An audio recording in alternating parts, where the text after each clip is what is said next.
Olá a todos que nos assistem. Meu nome é Davi Nicolau, faço parte do grupo 4 de Geologia voltado para a Engenharia Civil. O tema do nosso trabalho é o uso das rochas e dos solos. Os nossos integrantes também está aí na apresentação, né? Composto por Emanuel Brasilino, o Wellington de Jesus, Francisco Mateus, o Olisson da Silva e Danilo Macedo. O objetivo desse trabalho, inicialmente, a gente pode separar em três vertentes, né? Que é a primeira delas, as origens de como esse processo foi originado, né? Origem dos originados, né? Um pouco de pleonasmo, mas na síntese é isso. O segundo ponto é os tipos e o terceiro ponto é as suas utilidades, voltado sempre para a engenharia civil. Área na qual foi a principal beneficiada de todo esse processo evolutivo que ocorreu na Terra. O porquê disso tudo, que ela é beneficiada, como é que ela pode ser utilizada e os tipos, a gente vai ver no decorrer da nossa apresentação. Mas espero que o senhor, principalmente o senhor Felipe Monteiro, nosso querido professor, espero que goste do nosso estudo realizado e para você também que assiste o nosso trabalho, tá? Forte abraço e até mais. Agora vamos falar sobre a origem e formação das rochas. As rochas elas são conjuntos de minerais e restos de materiais orgânicos agregados de forma não necessariamente coesa, formando uma composição rígida. E elas podem se dividir em três tipos. As metamórficas, que são formadas através do metamorfismo de outras rochas anteriormente existentes, por meio de uma transformação química ou pela alteração das condições de temperatura e pressão relacionadas ao ambiente onde elas surgiram. O mármore é um bom exemplo, se origina através do metamorfismo do calcário, que é uma rocha sedimentar, vou falar um pouco mais para frente, que se transforma quando submetida a uma alta pressão e temperatura. Agora tratando sobre as rochas sedimentares, que são formadas através do acúmulo dos sedimentos de outras rochas, que são arrancados devido à erosão, pode ser pelo vento, pela água das chuvas, e acabam se depositando em pontos mais baixos do relevo, no fundo de lagos ou no fundo do oceano. Aí, com o passar do tempo e o acúmulo de sedimentos em cima de sedimentos, a pressão acaba por fazer eles se unirem, solidificando em um novo tipo de rocha, formando esse tipo da imagem. E agora, falando um pouco sobre as magmáticas, que são basicamente o começo do ciclo das rochas magmáticas ou ígneas. Elas são formadas quando ocorre um vazamento do magma do núcleo da Terra, e através desses vazamentos o magma acaba por chegar na superfície da Terra ou em outras camadas mais externas.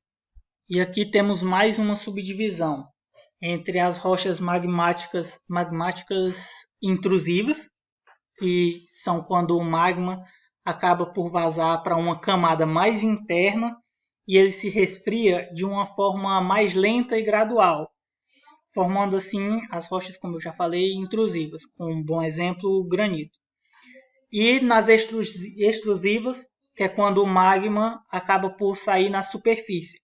Aí ocorre um resfriamento mais rápido, devido à mudança mais bruta de temperatura, formando assim rochas como o basalto, por exemplo. Origem e formação dos solos. Os solos têm uma grande importância para o desenvolvimento de diversas atividades, como plantio, criação de animais, exploração de recursos minerais, etc. É composto tanto de matérias orgânicas quanto inorgânicas e se originam por meio do desgaste de rochas. A camada mais externa da Terra é composta principalmente por materiais rochosos, que por estarem na superfície são expostos a diversos fatores que podem alterar tanto seu estado físico como composição química. Esses fatores são chamados de agentes de intemperismo. O intemperismo físico atua causando desgastes e dividindo a rocha em partículas menores, mas sem ocorrer nenhuma alteração em sua composição química. É causado por agentes como vento, pressão, temperatura, dentre outros. Já o intemperismo químico, provocado principalmente pela água, atua na rocha alterando sua composição química, através da oxidação, hidratação, reações químicas causadas pela decomposição de matérias orgânicas, etc.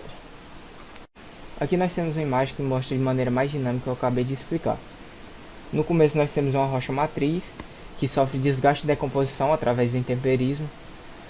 Depois se acumula matéria orgânica nessa rocha desgastada e que com o passar do tempo vai entrando em estado de decomposição e enriquecendo o solo e formando os horizontes. Aqui nessa quarta parte nós temos o solo já formado com todos os horizontes presentes. Aqui a gente tem uma explicação do que são esses horizontes.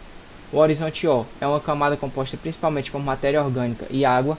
O horizonte A é o primeiro horizonte mineral e possui em sua composição materiais orgânicos, águas e sais minerais.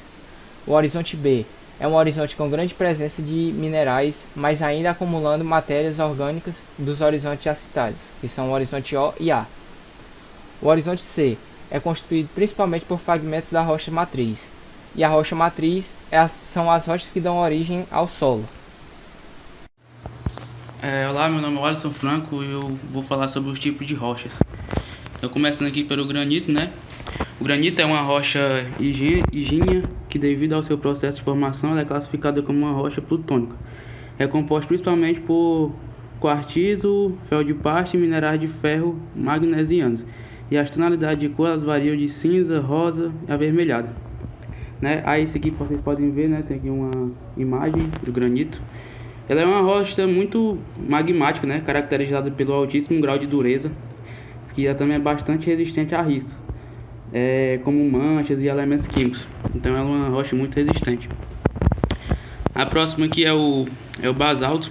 Ela é classificada como uma rocha ígnea vulcânica, né? Dentre as rochas que ocorrem em forma de derrame, pode ser considerado dos mais abundantes. As cores dela variam de cinza escuro a preta, como tonalidades avermelhadas, né, amarronzadas, devido a óxido e hidróxidos de ferro gerados por alteração interpérica.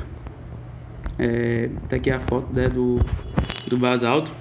É uma rocha muito eruptiva, né, consolidada a partir do magma, que no exterior da crosta terrestre, que é onde ela é encontrada. Geralmente ela aparece em grandes extensões, denominadas nos rios de lavas. A próxima é os calcários e dolomitos, né? São rochas sedimentares carbonáticas compostas por mais de 50% de materiais carbonáticos. Este aqui é um exemplo aí do calcário. Ela é constituída por calcite, né? Incluindo por vezes também o carbonato de magnésio. E ela pode conter muitos outros minerais, né, de carbonato. É uma rocha muito complexa. A próxima é o quartzitos, né? O quartzito são rochas metamórficas que resultam do metaformismo do arenito. São rochas duras, né, com alta resistência à britagem e ao corte, resistentes a alterações intermétricas e hidrotérmicas, formadas por quartzito recristalizado, né? Aí já o quartzito aí é uma característica muito marcante desse tipo de rocha, é que ela é recristalizada, né? Ela tem muita dureza, alta resistência também. E o mármore, né, muito conhecido aí. O mármore é uma rocha metamórfica que também tem mais de 50% de minerais carbonáticos, formados a partir dos metamórficos de rochas sedimentares. Essa aqui é uma foto do mármore, né? O mármore ou o granito também, eles são produtos oferecidos em muitas cores, né? Possuindo uma grande diversidade estética. Então ele é muito utilizado também na construção civil, em obras, porque ele é uma rocha muito complexa aí, e dá para fazer muita coisa com ela aí na construção civil. Tipos de solo. O que é o solo? O solo é um recurso natural básico e fundamental que levou milhões de anos em sua formação, resultando pelo processo de desintegração e decomposição das rochas devido ao intemperismo. Por mais que muitas vezes, devido aos seus níveis de dureza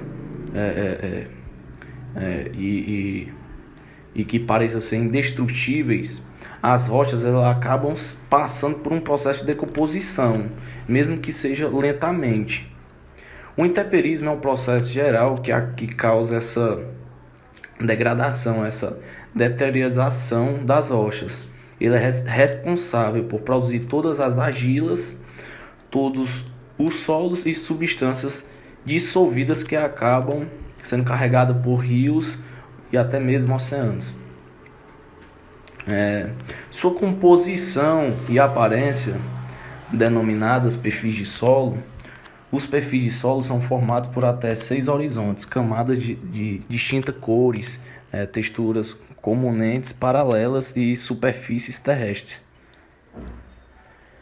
Dependendo da configuração dos fatores de desenvolvimento do solo presente nessas camadas, originam diferentes tipos de solo, cada qual com um modelo de perfil distinto. Com relação à cor, maior parte dos solos podem ser agrupados em 3 tipos: avermelhados e amarelos, que indicam forte presença de óxido de ferro; escuro, que indica forte presença de materiais orgânicos; e claros, que indicam a fraca presença ou ausência de materiais orgânicos. Com relação à textura, os solos são classificados: arenoso, que retém pouca água e nutrientes, que possui grandes poros, facilitando o escoamento da água; argiloso, o solo argiloso retém mais água e nutrientes, como o cálcio, o potássio e o ferro; e o orgânico, que é composto de materiais orgânicos em processo de decomposição, além de areia. Ok, dando continuidade ao nosso estudo, agora a gente vai falar um pouco sobre a utilização das rochas na construção civil, né? É importante a gente frisar que o uso das rochas, ele sempre foi primordial nas civilizações, né? Você vê, por exemplo, a pirâmide do Egito, né? Uma das belezas naturais, não é beleza natural, né? A das maiores maravilhas do mundo, né? Corrigindo, né? Uma das maiores maravilhas do mundo é constituída por grande parte, ou se não 100% da sua parte, de rochas daquela região.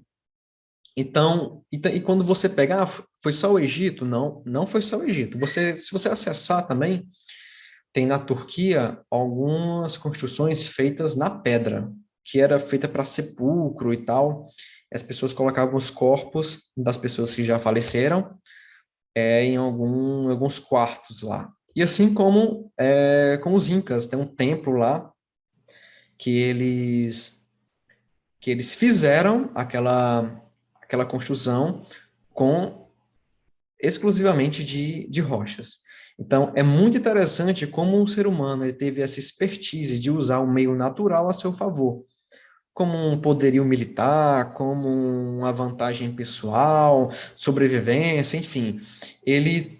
Nós, né, seres humanos, tivemos essa expertise. E a construção civil, no meio moderno, quando veio à tona realmente, porque a construção civil sempre existiu, mas quando ela se modernizou, ela viu que o ramo era muito mais complexo do que como era naquele tempo, com as novas tecnologias, então foi aprimorando sobre tudo isso, né?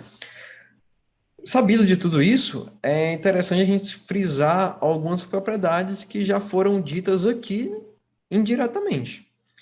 Como você pode ver, as pirâmides do Egito, as rochas estão lá até hoje. Isso é uma das propriedades, que é a durabilidade. Outra seria o baixo custo. Outra seria também que é um excelente isolante térmico. E a principal delas que eu acho, que é o diferencial, que ela tem alta compressão, alta resistência à compressão. Então, isso faz ela ser uma excelente escolha na área da construção civil em si, né? Quando você escolhe usar rochas para construir uma residência, um prédio, enfim, o que você escolher. Então, é uma excelente escolha, né? Passando um pouco o slide, deixa eu ver como é que a gente... Pronto. Passando o slide agora. Aqui apenas um adendo de que a gente vai trabalhar nos próximos slides, né? Que seria o quê? As rochas do arenito, quartzito, a ardósia, o mármore, o granito e o basalto. É importante também, né, ficar atento que esses tipos de rochas que estão sendo apresentadas aqui não são apenas essas rochas que são utilizadas. Negativo, tá? Esse meio, como eu já tinha visto, ele é muito mais além do que isso. Mas, infelizmente, a gente escolhe alguns que são mais a nossa cara, né? E traz para cá para ser apresentado. Mas vai muito mais além do que isso, tá bom? Fica aí a dica, né? O arenito. O arenito, ela, só pela sua formação aí da rocha, dá para você perceber que ela é uma rocha sedimentar. Mas por que ela é uma rocha sedimentar? Você vê que ela é feita de camadas, é uma característica fidedigna, né, das rochas sedimentares. Essas camadas que foram feitas ao longo do tempo, por ação da compressão, enfim, né, todo esse tipo de coisa. O arenito, ele é constituído por a sílica e o quartzo, né? Tem muitas, tem muito, esse meio natural, muita rocha de quartzito no Brasil, né? Principalmente na Bahia, nesse pouco, e tem muita pedreira que é voltada à extração do quartzito para as empresas que trabalham com, com o arenito, né? Para fornecer para a construção civil, para abastecer o mercado. Onde é que ela é usada? Ela é usada em revestimento de parede, textura, pisos e variados tipos de mosaico. Chama atenção para a parede, tá? Como ela é usada em textura na parede, é importante salientar aqui o seguinte: de acordo com quando você coloca a textura na parede, ela fica. Então, é sempre importante sempre ter a superfície lisa para a aplicação do arenito. E não colocar ele muito concentrado, porque assim, apesar dele já vir pronto para uso, algumas pessoas adicionam mais e tal. Então, pode ser que na aplicação esse produto perca, ou melhor, se fragmente muito, né? Então, não é bom esse adicional e respeitar as orientações que estão preenchidas na embalagem, tá bom? Ok. Vamos passar para o quartzito, né? É importante deixar claro logo de cara que é uma rocha metamórfica, tá bom? E o quartzito, ele é diferente do quartzo, tá bom?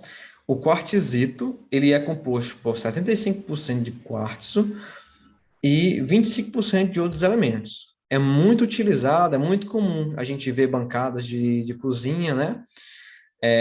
Fachada, piso, escada de quartzo, né? É muito comum esse tipo de coisa, ok? A ardósia, né? A ardósia, infelizmente, não tem a fotinha dela aqui. Eu acho que foi na hora da formatação. Mas, enfim, ela é uma rocha metamórfica, né? Ela é pré-existente do siltito. Por quê? Porque para ser uma rocha metamórfica, ela depende de uma rocha já pré-existente. Então, a metamórfica pode-se dizer que foi uma metamorfose que aconteceu, né? Então, ela recebe esse nome. E quem é essa rocha originária? É o siltito. Ela, a ardósia, ela recebe algumas propriedades, como já está bem evidente aí no slide, né? Ela é um excelente isolante térmico, tem alta resistência mecânica, resistência à abrasão, ou seja, pode colocar em superfícies na qual há muita movimentações e circulação de pessoas, tá? Ela tem uma dureza média, né? E é uma rocha muito porosa. Mas aí é que tá.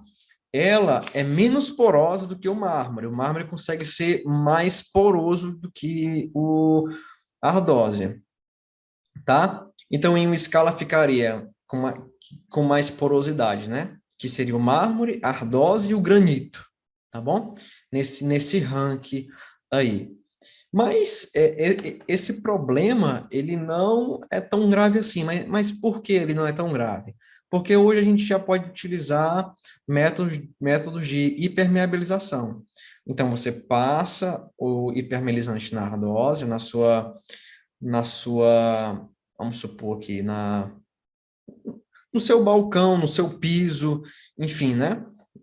Você passa e isso diminui muito a absorção de água, ok? Ela era muito utilizada antigamente para piso e, né, é um material muito um material muito bonito, tá bom? Vale a pena você ver como é que esse material, quando ele sai da indústria, né?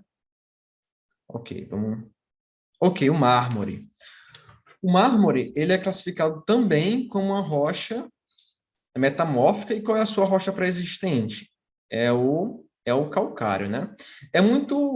O mármore, ele é muito comum que a gente vê, ele é um cargo assim chefe, né? Tem algumas pessoas que são fã daquelas mesas de mármore, daqueles balcão de mármore, apesar de ser poroso, mas como eu já falei, há técnicas e tecnologias, né, que são aplicadas para diminuir esses danos que são feitos ao longo do tempo, né?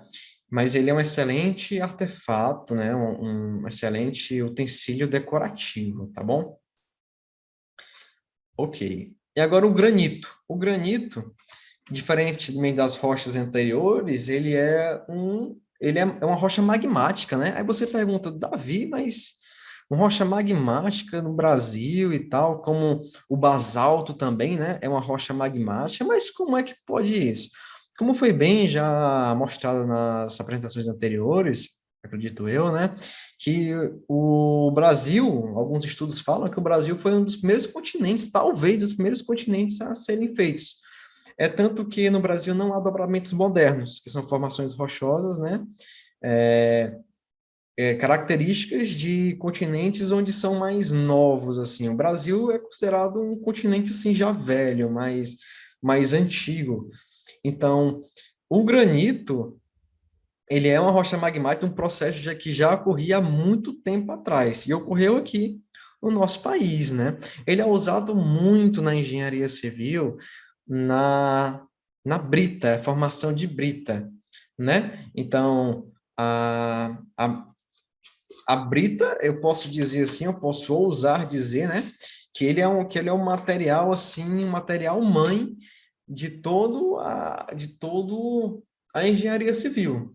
Até porque você coloca a brita, mais a areia, um pouco de água ali, né? A água de acordo com a concentração que você quer, e daí você já forma o concreto. O concreto você faz você faz o esqueleto da sua construção, né? Você vai desde uma laje, você vai de uma vírgula, uma contravírgula, você vai, enfim, né? Um pilar. E tem diferentes tipos de brita, né? A brita 1, a brita 2, a brita 3. E o que diferencia de uma da outra é a sua milimetragem, tá bom?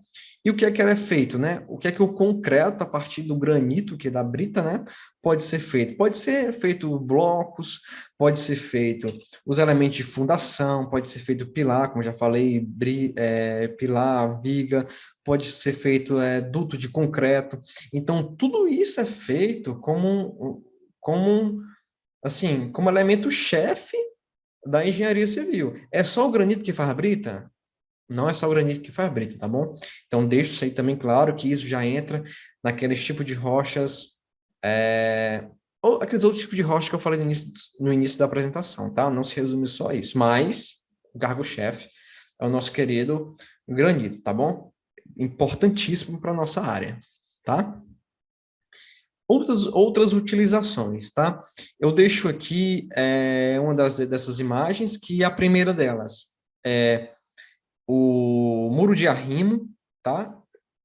Muro de arrimo, que por acaso a imagem está invertida, tá? Eu não entendi muito bem aí. A imagem está invertida. E também temos a barragem do céu. Mas você fala assim, barragem, Davi? Sim, é a barragem. Em algumas construções são feitos um método chamado de enrocamento, né? Eu tinha uma imagem aqui, mas eu tô com medo como eu não tenho muita experiência nesse ramo de gravação, eu tenho medo de eu tirar aqui e não dar certo a gravação, tirar aqui. Mas se você colocar enrocamento no Google Imagens, você vê que é como se fosse aquele primeiro impacto, aquele primeiro contato que a água tem na barragem. Aí você quebra o impacto da força da água, enfim, é fundamental esse tipo de coisa. O muro de arrimo, as calçadas de praça pública, então, nos demais casos, né, que são todos esses que eu já falei, também é utilizado nesses tipos de construção. E ainda tem mais, né? Estou vendo aqui que linhas férreas também, né? Que eu tinha esquecido. Linhas férreas também, quando você coloca as placas, né? De linha férrea aí, a superfície e a armadura metálica lá, né? Você enche ao redor com brita, né? Esse tipo rochoso. Então, já fica aqui a parte do nosso outro colega, que vai falar sobre a utilização do solo da construção civil. E aqui eu deixo meu forte abraço e até mais. Agora vamos falar um pouco sobre a utilização de solos na construção civil. Os solos, eles possuem uma grande utilidade na construção civil, no que diz respeito à área da geotecnia, topografia e mecânica dos solos. Áreas que nada mais são do que estudo de cada uma das características desse solo, como podem ser trabalhados e qual o seu comportamento em determinada construção, né? Na primeira imagem, você observa um tripé com uma estação total, né? Uma ferramenta de topografia utilizada para fazer aquele estudo amplificado de determinada área, né? E a gente trabalha com ela para também verificar o relevo, né, daquele solo e ver as características de relevo que eles têm naquele local. A outra imagem podemos analisar, né, e ver que tem um profissional fazendo uma certa análise nesse solo, né? Provavelmente uma análise geotécnica. É interessante, né, que a gente ressalte que as áreas da topografia, geologia, né, e geotecnia, elas são imprescindíveis assim na construção civil, pois são as primeiras áreas, né, a serem analisadas antes de qualquer construção. Como bem foi apresentado anteriormente, né, existem vários e vários tipos de solo. Cada um deles, né, possui uma série de vantagens e desvantagens, e cada um possui uma aplicação na construção civil ou em outras áreas de engenharia ou outras áreas de conhecimento, né? Eu vou citar aqui alguns dos que já foram citados, né, e direi algumas utilidades deles, tá? Como vocês podem ver, né, aí existem 3 diferentes solos representados nas imagens, né? A gente vê com características mais claras e mais amarelados, e do meio a gente vê um solo mais avermelhado e mais fluido, e o terceiro a gente vê um solo mais preto, né, com uma característica mais escura. O primeiro solo que eu quero falar é o solo arenoso, né? Ele é um material sem qualquer poder de agregação entre as partículas, né? Então, ele não tem aquele poder de juntar uma partícula e formar uma liga, né? Ele é conhecido comumente na construção civil como areia ou agregado miúdo, né? É aquelas areias que a gente utiliza para fazer as massas, né? Concreto ou argamassa. Sua maior utilidade é auxiliar o cimento na formação de argamassas ou concretos, né? Então, aquelas areias, né, que a gente conhece na construção civil, elas são tipos de solos, né? Só que elas são um solo do tipo arenoso. Solos argilosos. Eles, ao contrário dos solos arenosos, né, eles possuem um grande poder de coesão, tendo facilidade em unir partículas e possui grande trabalhabilidade em contato com umidade. Ou seja, né, quando você coloca esses solos em contato com água, vocês têm uma grande trabalhabilidade com eles. Eles conseguem moldar formas, né, a partir desse solo.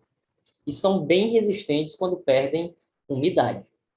Sua grande utilidade na construção civil é ser matéria-prima para a fabricação de tijolos, telhas e cerâmicas, né, além de ser o principal material na construção de casas de taipa, né? Então, como podemos ver aí na imagem, né, uma pessoa moldando um tijolo, né, por meio da umidade no solo argiloso, e na outra imagem a gente tem uma casa feita de taipa, né, já a argila seca, né, ao sol, com bastante resistência, né, até mesmo a chuva, né. Para quem conhece casa de taipa, né, você vê que elas resistem muito bem à chuva, por mais que sejam de solo, né, de barro, elas conseguem resistir a essa chuva, né, sem que a mesma se desagregue e venha a cair. Outro detalhe importante, né, do solo argiloso é aquelas pessoas que fazem vasos, né? Acho que vocês já ouviram muitas vezes falar do oleiro, né? Que é aquela pessoa que fabrica vasos. Ali ele utiliza um certo tipo de solo argiloso, né? Para fabricar aquele vaso. E ele utiliza aquela argila, molda o vaso e depois ele fica bastante resistente, nem tanto, mas ele fica resistente ao ser seco. E também temos os solos orgânicos, né? É um material que possui como característica principal, né, a sua coloração escura e o seu cheiro forte, né? Quando você está perto de um solo orgânico, né, que você tem presença de solo orgânico ou matéria orgânica em determinado solo, né, você vai ver logo uma coloração escura e um cheiro forte. Sendo um solo ruim para se utilizar na construção civil. Por conta, né, inclusive por conta dessas características orgânicas que esses solos possuem, né? Contudo, ele é muito bom para utilização em atividades agrícolas, né, para plantio ou criação de fertilizantes para plantações, né? Então, como vocês podem ver na imagem aí, eles são solos mais escuros, né? Consegue ver, e eles possuem características orgânicas, né? Ele possui uma raiz, né? Ou partes de folhas, plantas, né? Neles. Então, eles vão ter essa composição na sua estrutura. Bem, um ponto que eu queria ver com vocês também, né? Na construção civil, a gente classifica os tipos de solo, né? Acontece uma classificação. Nós temos dois sistemas principais para classificar os solos, né? A gente tem o SUCS, que é o Sistema Unificado de Classificação de Solos, e a gente tem o HRB, que é o Highway Research Board, né? Que é a sigla americana, tá? Ambos servem para classificar o nosso solo, tá? Do lado esquerdo, a gente pode ver a cartilha do Sistema Unificado, né? Aí, todas essas simbologias, né, representam um solo, determinado solo, e do lado direito a gente vê o HRB, né, que também serve para classificação de solos. Qual a diferença desses dois, né? O SUCS, ele serve para classificar o solo que vai ser utilizado em construções verticais, né? Ou seja, edificações, prédios, né? Enfim, edifícios multipavimentares. Já o HRB ele é utilizado para construção de rodovias, né, estradas, rodovias, que serão construções horizontais.